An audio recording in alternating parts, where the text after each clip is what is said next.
নমস্কার, আমি স্বর্ণকমলিকা চক্রবর্তী। আমার লেখা যে গল্পটা এখন পড়ব সেটার নাম হচ্ছে তৃপ্তি। বৃষ্টি আজ সারা দিনেও কমবে না, তা বলে কোনো কিছু কিন্তু বন্ধ নেই। বাজারহাট, স্কুল, কলেজ, অফিস সবই খোলা। ছেলের সকালে স্কুল, কিন্তু সে উঠবে না। মোহিনী পড়েছে বিপদে। ওর আজ একটা ক্লাস টেস্ট আছে। কাল রাতে অনেক কষ্ট করে পড়াগুলো শিখিয়েছে। এখন যদি পরীক্ষা না দিতে পারে তবে তো নাম্বারের পার্সেন্টেজ কমে যাবে। বৃষ্টিও যে একটা শুরু করেছে, সেই মধ্যরাত থেকে ঝরছে।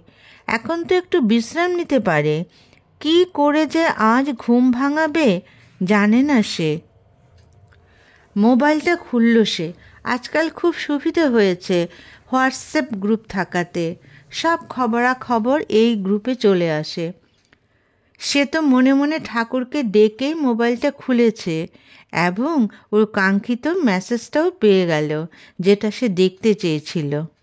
স্কুলের একটা গ্রুপ রয়েছে তাদের, যা কিছু জানানোর বিষয় সব এই গ্রুপে প্রিন্সিপাল স্যার পোস্ট করে দেন। ফোন করার কোনো প্রয়োজনই পড়ে না। এবং আজ যেই মেসেজটা সে চাইছিল প্রিন্সিপাল স্যার সেটাই পোস্ট করেছেন। মানে আজ সকালের সমস্ত পরীক্ষা বাতিল করে দেওয়া হয়েছে। দুর্যোগপূর্ণ আবহাওয়ার দরুন আজ স্কুলও ছুটি ঘোষণা করা হয়েছে। পুরো মেসেজটা পড়ে আনন্দে হুররে বলে চেঁচিয়ে উঠল মোহিনী। মনে হচ্ছে সেই ছাত্র, পরীক্ষা দিতে হবে না, স্কুলে যেতে হবে না। এমন দিনে শুধু ঘুম। সত্যি ছেলে নিশ্চিন্ত হয়ে ঘুমোচ্ছে। পড়েছে তো সে, অতএব পরীক্ষা যে ওরই।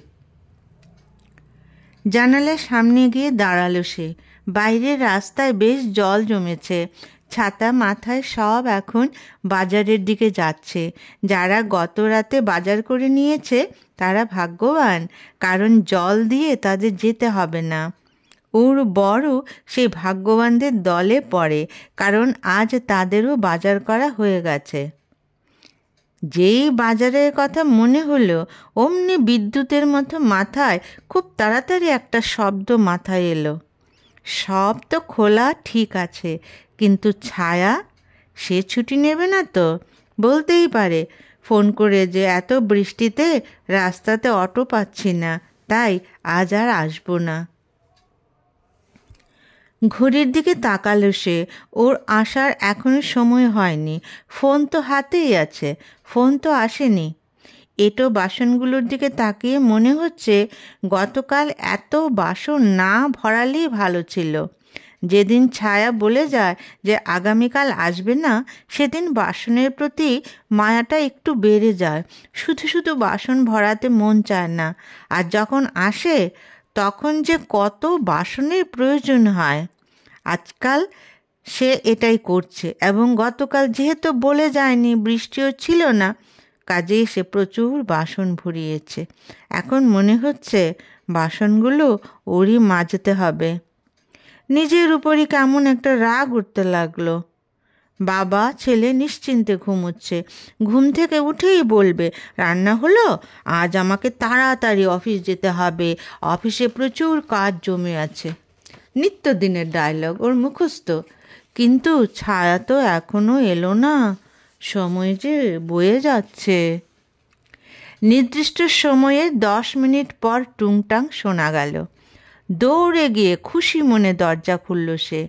আর ওর চিন্তা নেই। ছাতাটা বারান্দায় রেখে বলল, বৃষ্টির জন্য রাস্তায় অটো খুব কম।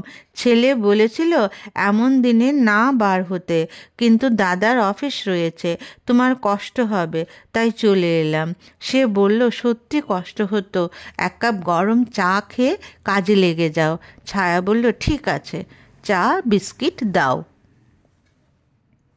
সে বাসন মাজা শুরু করেছে।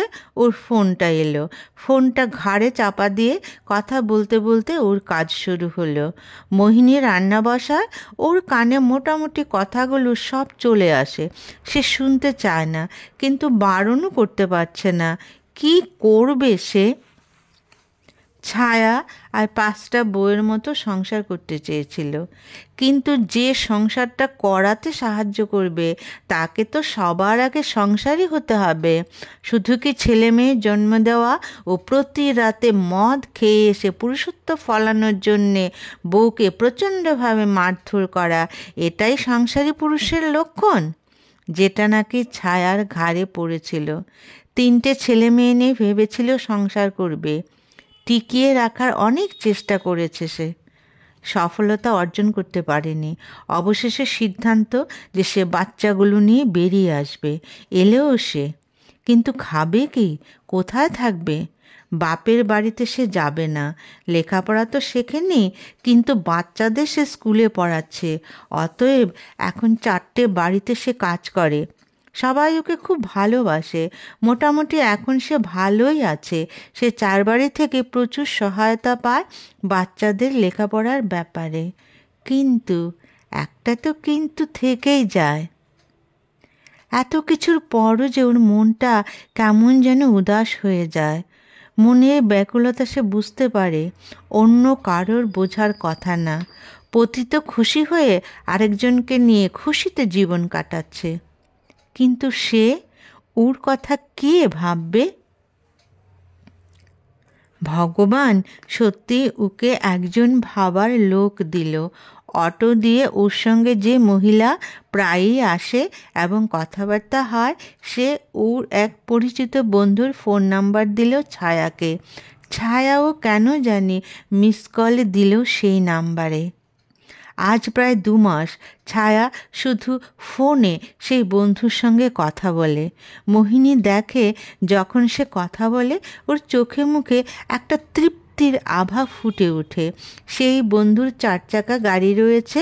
সকালে কাজে বেরোবার আগে ছায়াকে ফোন করে।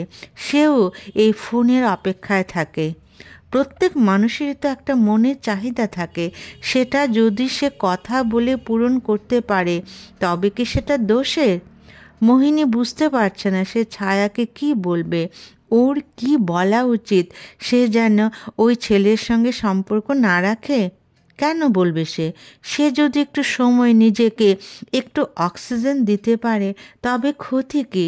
বেচারি তো জীবনে সুখের সংজ্ঞাটা জানতো না। না হয় ফোনেই সে বিবাহিত ছেলের সঙ্গে কথা বলে সে সুখ শব্দটার মানে খোঁজার চেষ্টা করছে। হয়তো কিছুটা পাচ্ছেও, সেটা তো সে ওর চোখে মুখেই দেখতে পায় রোজ। সেই জন্য সে ছায়াকে কিচ্ছু বলবে না। চলুক সে এইভাবে। নমস্কার।